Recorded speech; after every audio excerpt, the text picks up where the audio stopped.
so excited for this card. The main card is full of bangers. I'm going to go through everything, but yeah. So Poirier and Gaethje 2 is for what we call the BMF belt, and which was previously held by Jorge Masvidal. And there's no two guys more fitting for the BMF belt than these two guys.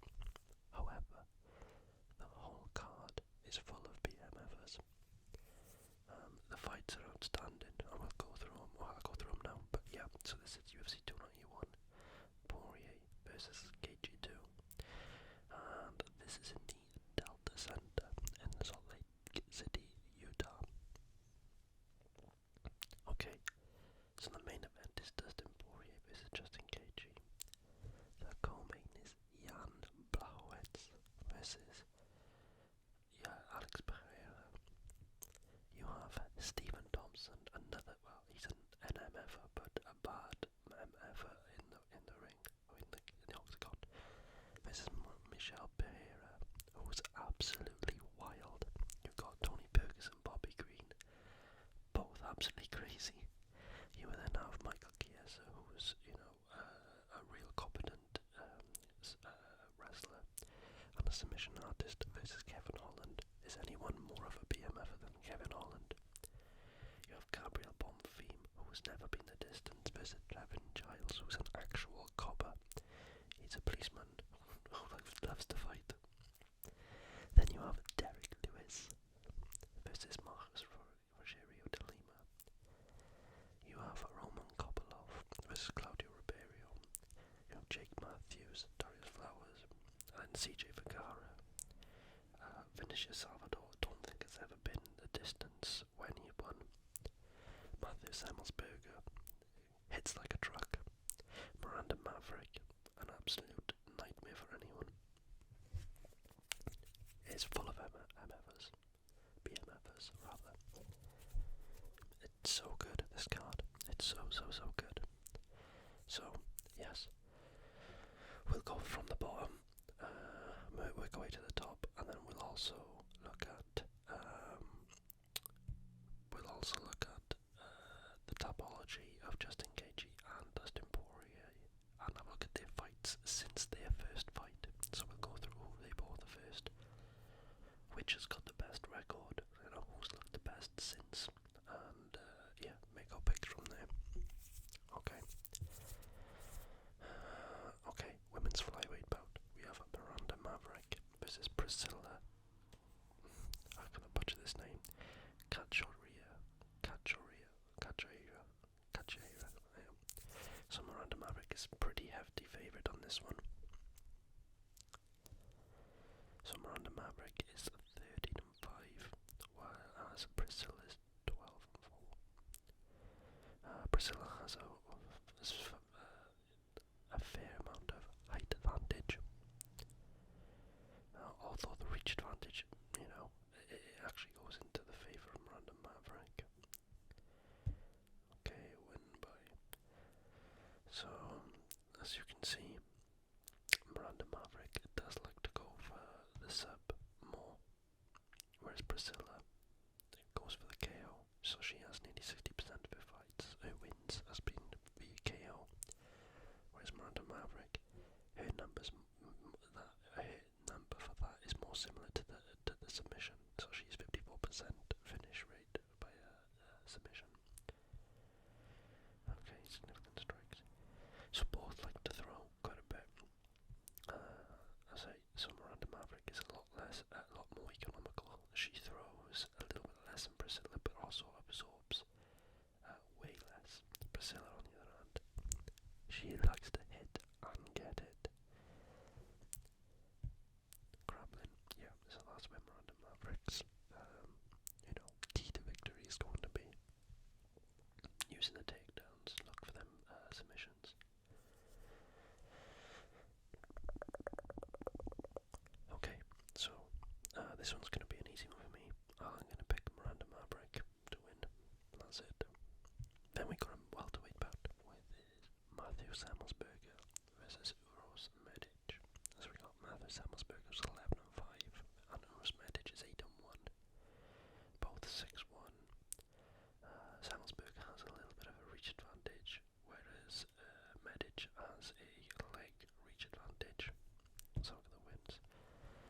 so both like to go for the KOs.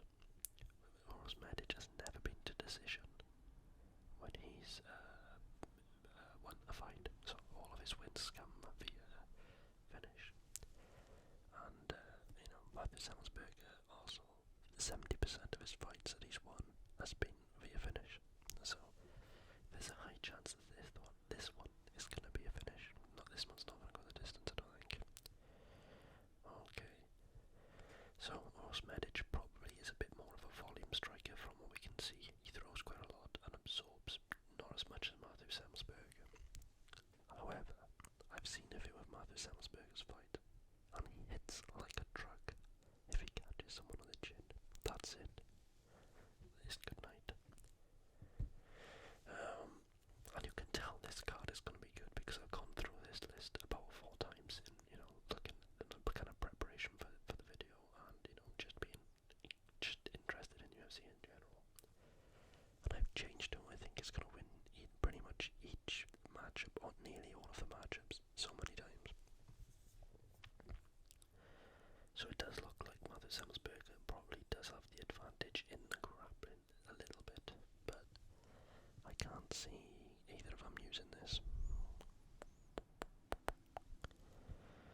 Well, who's the favourite? Yeah, my initial thoughts, and then I changed back just before we started this video, with Matthew Semmelsberger with a KO.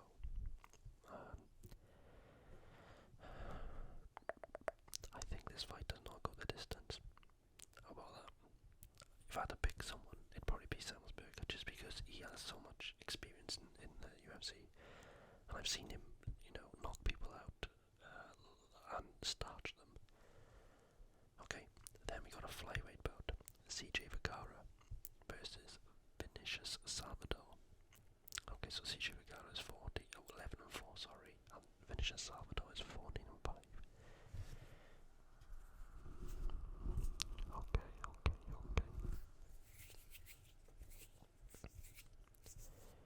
So look at the win by. Oh yeah. Yeah, so Vinicius Salvador has never been to decision when he's won. And as he lost, 5.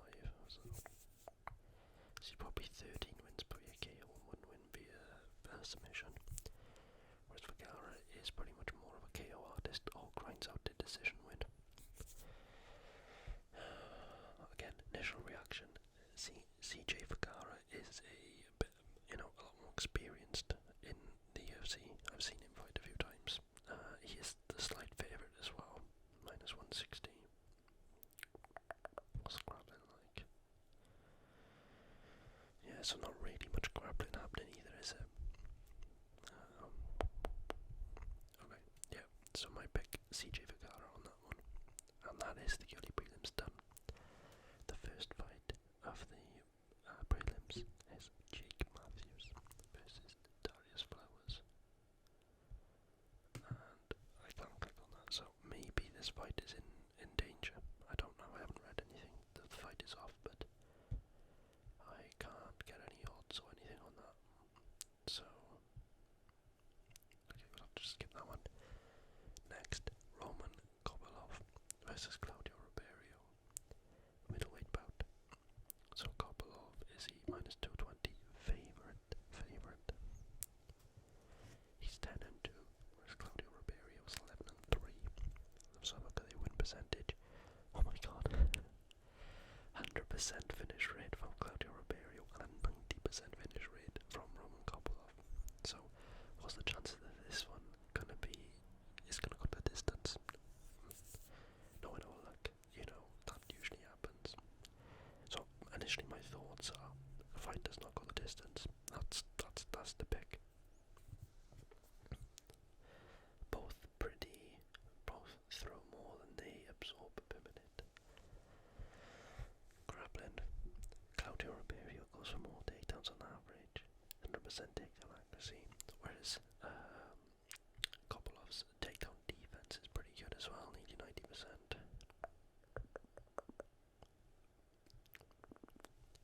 Yeah, this one does not go the distance. And I feel like a bit of a cop-out. If I have to say someone, Claudio Ribeiro, that's what I'd pick. Lewis versus Marcos Rogerio de Lima. Now de Lima is a slight favourite. Yeah, no, he's not even a slight favourite. He's minus 180. I think the Black Beast is going to do this. Derek Lewis. He's got that one punch power that not many other people, even in the heavyweight, got. Like, in the heavyweight, anyone can knock anyone out because they're that big. But when you look at truly vicious strikes, Derek Lewis has that. He's on a bit of a skid at the moment, Derek Lewis. Excuse me. My throat's making some noises.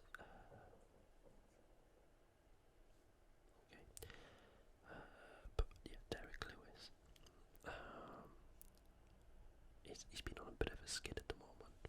Hasn't won any fights in quite a while. But he has been fighting the top of the top.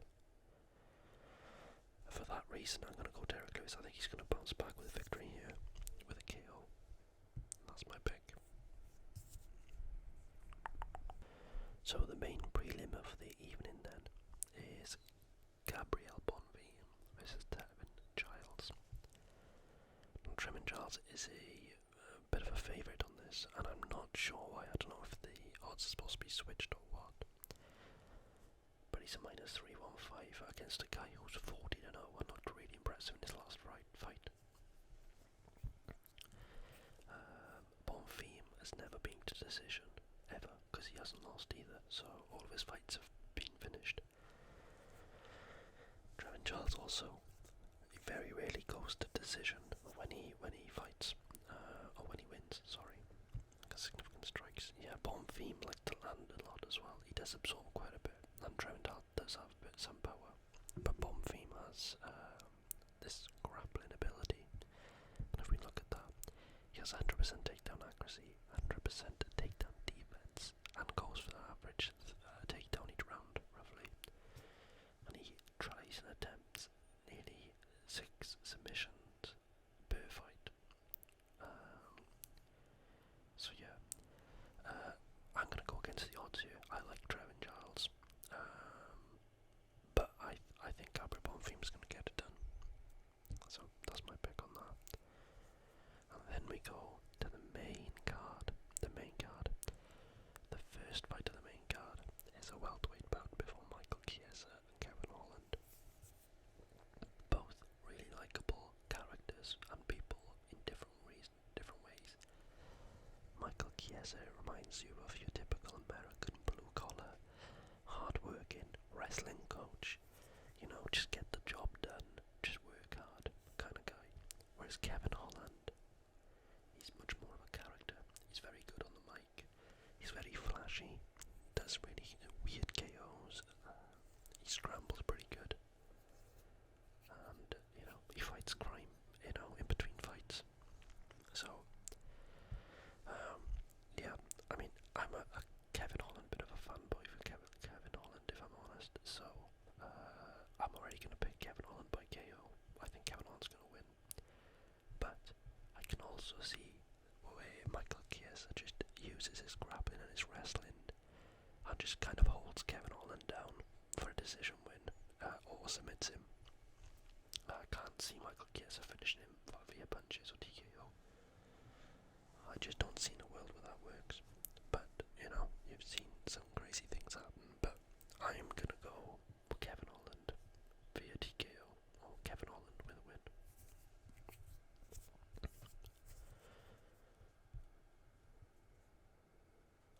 So next, we have Tony Ferguson versus Bobby Green as a lightweight bout. Okay, so Tony Ferguson is 26-8, Bobby Green is 29-14. Both of these guys got an absolutely unbelievable experience in the UFC. Both, I think, arrived roughly at the same time. Tony Ferguson had a real prominent start and was like the king of lightweight, pretty much. He went on like an 11-fight win streak, just never quite managed to get the belt, the undisputed lightweight belt. Bobby Green, he's been known as like a brawler and a real hard guy to beat, but again, just hasn't really quite made it top 5.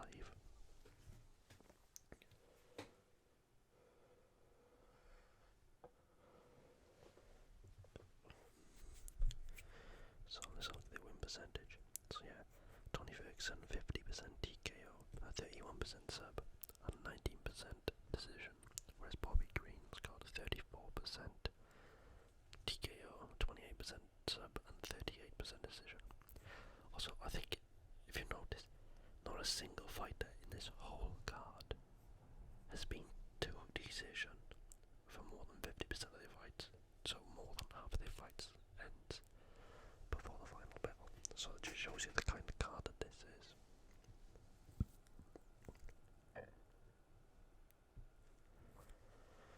Okay, so Tony Ferguson likes to land 5 strikes per minute. Bobby Green nearly 6. And Bobby Green absorbs less too than Tony Ferguson. However, Tony Ferguson is a good grappler. So is Bobby Green. Bobby Green's a keen wrestler, but he's a bit like Justin Gaethje, and like they don't like to use it. Both of these are real wild fighters. It's really hard to pick because Tony Ferguson isn't the fighter he once was. And if he was, I'd pick Tony Ferguson all day. I think Bobby Green can do this here. I don't know why. But I think Bobby Green have got, unless we see the Tony Ferguson of old, which we haven't seen in like 3-4 years. Yeah, 3 or 4 years. Then I think Bobby Green can get this done. Oh, and Bobby Green is a big favourite as well, is he? Minus 375, okay. Yeah, I think Bobby Green can get this done. Okay, so then we move on to the next bout, which is a welterweight bout. And that is for Stephen Wonderboy Thompson, who's the nicest guy in the sport, says everyone. And he's fighting Michel Pereira, who's probably the craziest fighter in the sport, says everyone. You know, he does backflips, runs across the side of the wall. Yeah, front flips. He does everything. So, okay, so we got 17 and 6 versus 28 and 11.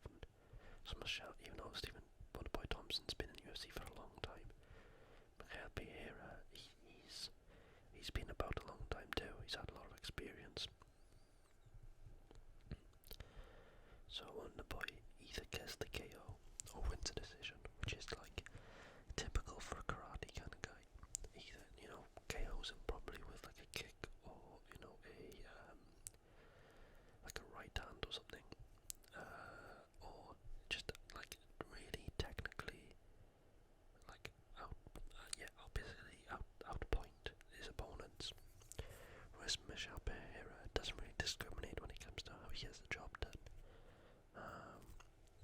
Since he's been in the UFC, he's kind of known as a wild KO artist, even though he has got a sub on his. He finished someone pretty good on the ground. Michel Pereira is also riding a 6-fight win streak too. You've got Michel Pereira lands 5 strikes per minute and absorbs 3.8.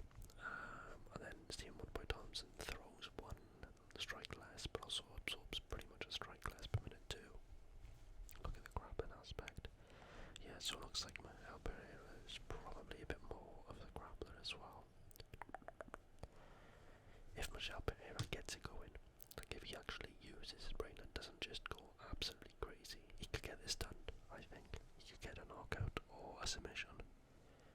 If he tries to stand there though and like outpoint Stephen Thompson, that's going to be a bad night for him. I think Stephen Thompson could easily get the decision here. This is an hard one.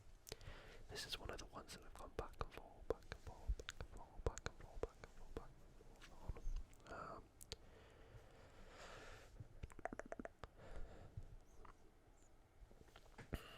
I think, I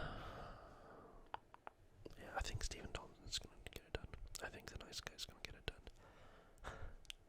And the co-main event of the evening is a light heavyweight bout. It's between Blachowics versus Alex Pereira. So you've got the former light heavyweight champion, number 3 ranked, versus the former middleweight champion and number 2 middleweight ranked. This is going to be a good fight because Alex Pereira is really a light heavyweight. He walks around at like 230, 240 pounds.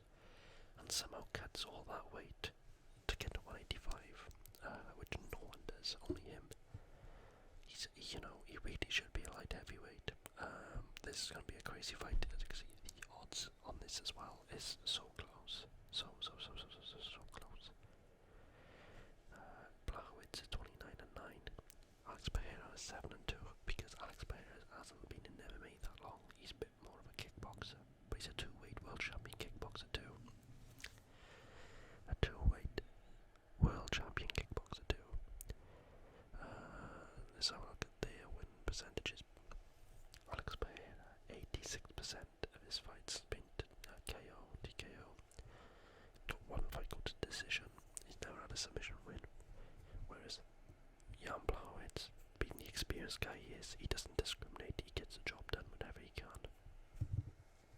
So Jan's actually fought 3 middleweights before. This is his 4th middleweight. The guy who's gone up from middleweight, and he's won all 3 of them. The other thing is, Alex Pereira isn't technically a middleweight. He's the size of a light heavyweight, whereas the rest were a bit smaller. I think Pereira, if you look at the stats, Pereira is actually bigger than Jan Blachowics. He probably weighs more than him as well, even though Jan Blachowics is a bit more thick-set. This is such a hard fight to call. Okay, my computer's going absolutely crazy, so if I can pick this up, bring it, So, okay. Grappling. He's 100% takedown accuracy, but he's only 100% because he doesn't really go for the takedowns unless he knows. I think he maybe only, is he Adesanya? He taken down. Okay. Who am I gonna go for? Because I do love Jan Blachowics. I think he's a real nice guy. But Pereira is just such a good fighter, man. And he's got absolute cannons in his fists. I think Pereira can get this done. I think he can knock Jan out. I'm gonna say Alex Pereira with a finish. That's my pick. Okay. And then we got the main event of the evening. Dustin the Diamond Poirier versus Justin the Human Highlight Gaethje. Dustin is a slight favourite on this, and justifiably so. Dustin has beaten Justin Gaethje before and knocked him out. Granted, it was a few years back, and they've both have matured as a fighter since, but still, that could go a long way. They're both very good in terms of getting the finish when needed. Dustin's probably a bit more well-rounded, whereas Justin Gaethje just goes for the finish all the time. They're so similar. Their average fight time is exactly the same to the second. Significant strikes. Justin Gaethje likes to land a bit more per minute, but he does absorb more per minute too. Whereas Dustin Poirier is a bit more calculated in when he throws and when he goes on the defense. Grappling. Justin Gaethje is the better wrestler. That's period. He's a very, very good wrestler. He just doesn't like to use it. The only reason he uses it is for that, the takedown defense, 75%.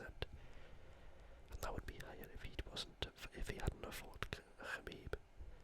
Whereas Dustin Poirier, he does thug jitsu. So he's a black belt MMA and a black belt jiu-jitsu practitioner. So he's very much comfortable on the floor as well. Let's have a look at the fights that these two guys have had since they last fought. So first of all, let's go to Justin Gaethje topology. So Justin Gaethje, the human highlight, 24-4. He's 34 years of age, born in Stafford, Arizona, United States, fighting out of Greeley, Colorado. Ranked number 5 current best MMA lightweight fighter. Number 13 in top fan favorite MMA fighter. I mean, I don't know how that's the case. He should be 1 or 2, I would have thought, As everyone, if you ask any MMA fighter who's the most exciting fighter to watch, or most fan favorite, a lot of people would say that Gaethje is like one or two. But anyway, he's 7-4 in the UFC. Okay, so he lost to Dustin Poirier back in 2018, April 2018. Since that, he beat James Vick in the first round via TKO punch. He then beat Edson Barboza in the first round via a right hook. That was in March 2019. September 2019, he beat Donald Cerrone with a barrage of hooks and uppercuts. That's vicious if you ever want to see that. He then fought Tony Ferguson in May 2020 when the pandemic was going, and that was a hard watch. The fight got stopped in the 5th round, but Tony Ferguson took an absolute beating for 5 rounds. It was really hard, and from that he earned himself a title shot against Khabib, which he lost in the 2nd round via triangle choke. He then came back and beat Michael Chandler in a fight of the night and fight of the year contender. It might have even won fight of the year back in November 21. He then fought Charles Oliveira for the belt, and he lost in the 1st round via rear naked choke, and that was back in May 2022.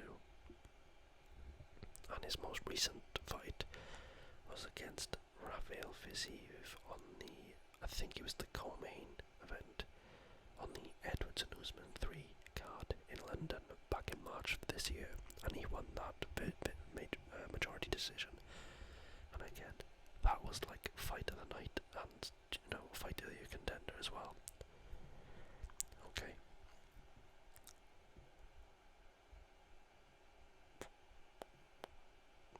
Okay, so next, let's have a look at Dustin the Diamond Poirier. Okay, so he's born in Lafayette, Louisiana, and fights out of Coconut Creek, Florida. Coconut Creek. He's the current best MMA lightweight fighter. He's number 7 MMA fighter of the year for 2018. Number 10 for the greatest MMA striker of all time. Number 10 of the MMA fighter of the year 2021. Number 13 current best pound for pound MMA fighter. So he's got some accolades there. In the UFC, he's 21-6. 21-6 and 1 no contest. So he's very much experienced in the UFC. Okay, so he beat Justin Gaethje, as we said, in April 2018. Then he versed Eddie Alvarez, in which, in July 2018, he beat in the 2nd round due to punches. He then fought Max Holloway for the interim lightweight championship, and he beat Max Holloway via unanimous decision in April 2019. He then fought Khabib Nurmagomedov for the undisputed lightweight championship and lost. Lost in round 3 to a rear naked choke. That was in September 2019. He then fought Dan Hooker in June of 2020 and won a unanimous decision. But what a fight! The fight of the year contender that is. He then fought Conor McGregor twice and beat him in the 2nd round via punches in January 2021, and then in July 2021, Conor McGregor had that absolute broken ankle, which was savage. But Dustin Poirier did look good in that 1st round as well. But Conor McGregor did break his ankle. They snapped his ankle. You then have Charles Oliveira via rear naked choke in round 3. He lost back in December 21. And then in November 2022, He beat Michael Chandler with a rear naked choke in the third round. On the undercard of Michel Pereira. Yeah, I think it was in the co-main event, and he got this Dustin Gaethje matchup. Okay, I'll try and wrap this up quickly now because my computer, I think, is gonna blow up. So, look at the win by. I think Dustin Poirier is gonna get the win. I think he can get the stoppage. I think Dustin Gaethje he just relies on like chaos and power way too much. I think Dustin Poirier is so much more technical and picks his shots. And I think as long as that stays the same, Dustin Poirier is gonna get the win over Dustin Gaethje more often than not. So, in conclusion, I think the new BMF title holder is going to be Dustin Poirier. And that's it. That's the card. It's a banger of a card. I hope you guys enjoy. Hope you guys have a great weekend. And until the next video, I'm wishing you all a good morning, a good afternoon, a good evening.